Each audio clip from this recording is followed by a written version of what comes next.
APDSC and AP TET కి prepare అయ్యేటటువంటి aspirants అందరికీ కూడా హాయ్ అండి అండ్ నమస్కారం. This is Krishna Kumar, school assistant English. Okay, ఈ వీడియోలో ఒక 10 ఇంపార్టెంట్ బిట్స్ అయితే చూద్దాము ఇంగ్లీష్ మెథడాలజీకి సంబంధించి. ఫస్ట్ బిట్ ఏంటంటే oral fluency is the hallmark of. Oral fluency is the hallmark of అని ఏ మెథడ్ ని అంటారు? ఏ మెథడ్ ని అంటారు? ఓకే, సో ఏ మెథడ్ ని అంటారంటే మీరు ఒకసారి మననం చేసుకోండి, రివైజ్ చేసుకోండి మీరు చదివింది. ఓకే, ఏ మెథడ్ ని అంటారంటే ఆన్సర్ చెప్పేస్తున్నా, డైరెక్ట్ మెథడ్ ని అంటారు. డైరెక్ట్ మెథడ్ ని అంటారు. ఓకే, సో డైరెక్ట్ మెథడ్ ని అంటారు. Oral fluency is the hall. Direct method లో వారల్ ఫ్లూయెన్సీ అనేది చూస్తారు. అలాగే imperative drills in the classroom is the chief tenet of. Imperative drills last వీడియోలో చెప్పే total physical response. Imperative drills ద్వారా language ని చెప్పేటటువంటి మెథడ్ ఏది అంటే TPR, total physical response. Answer 4. Okay, అలాగే the learner cannot be confident in speech in the target language when the teacher seeks to adapt.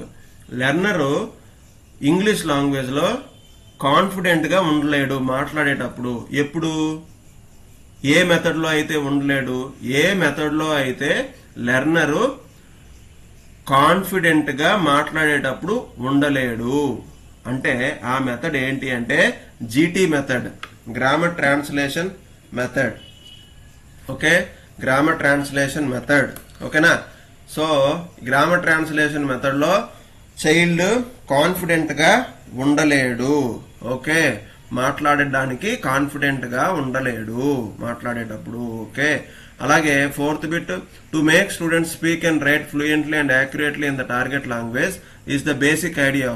ఇందులో ఇచ్చినటువంటి ఇక్కడ మెన్షన్ చేసినటువంటి 4 మెథడ్స్ లో ఏ మెథడ్ ఒక బేసిక్ ఐడియాగా చెప్తుంది? ఏంటా బేసిక్ ఐడియా అంటే స్టూడెంట్స్ ని స్పీకింగ్ లోని రైటింగ్ లోని ఫ్లూయెంట్ గా యాక్యురేట్ గా చెయ్యాలి ఇంగ్లీష్ లాంగ్వేజ్ లో. ఏ మెథడ్ చెప్తా ఉంది అంటే బైలింగ్వల్ మెథడ్ చెప్తా ఉంది. ఆఫ్ కోర్స్ బైలింగ్వల్ మెథడ్ ని మనం యూజ్ చేస్తున్నామండి మనం ఇప్పుడు ప్రెసెంట్ క్లాస్ రూమ్స్ లో. A reaction to grammar translation method, GT method ఏంటి అంటే గ్రామర్ ట్రాన్స్లేషన్ మెథడ్ కి ఒక రియాక్షన్ గా ఏ మెథడ్ వచ్చింది అంటే డైరెక్ట్ మెథడ్ వచ్చింది. ఆన్సర్ 4, డైరెక్ట్ మెథడ్ వచ్చింది. ఓకే, ఇందాక లాస్ట్ వీడియోస్ లో చెప్పాను, అది మీరు చూసుకోవచ్చు ఒకసారి సింపుల్ గా. Learning to read A language is by for the shortest road to speak and right.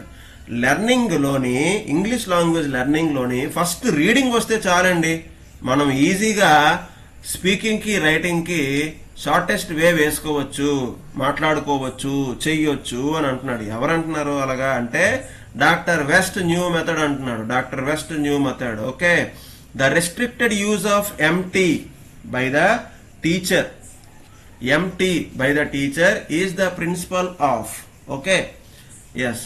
So ఇక్కడ the restricted use of MT by the teacher is the principle of.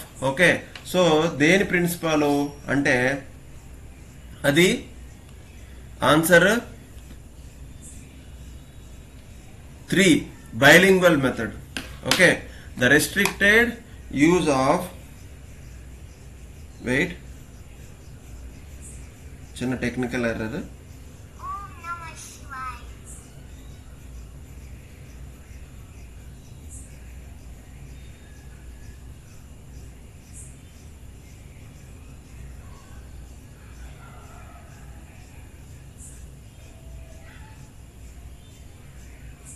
Okay, yes, the restricted use of MT by the teacher is the principle of bilingual method.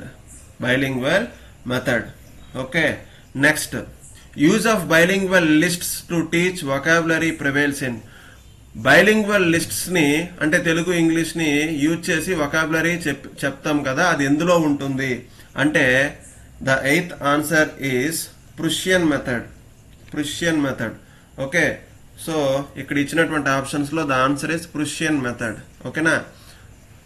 అలాగే natural way of learning the language is the psychological principle of. Natural వేలో language learning ని చేయొచ్చు అనేది a psychological principal చెప్తుంది అంటే direct మెథడ్లో నేచురల్గా language నేర్చుకోవచ్చు అని చెప్తుంది. అలాగే literal translation ruins the sense and sometimes becomes ridiculous. Literal translation అంటే ఇప్పుడు డైరెక్ట్ గా ట్రూ ట్రాన్స్లేషన్ లిటరల్ ట్రాన్స్లేషన్ చేయటం ద్వారా అక్కడ సెన్స్ మీనింగ్ అనేది కోల్పోతాము అనేది ఏ మెథడ్ చెప్తా ఉంది అంటే గ్రామర్ ట్రాన్స్లేషన్ మెథడ్ లో చెప్తా ఉంది. ఓకే, సో ఈ విధంగా 10 ఇంపార్టెంట్ బిట్స్ అయితే చూసాము. Thanks for listening. ఈ బిట్స్ మీకు హెల్ప్ అవుతాయి అనుకుంటున్నాను. వీడియో మీకు నచ్చినట్టయితే లైక్, షేర్ అండ్ సబ్స్క్రైబ్.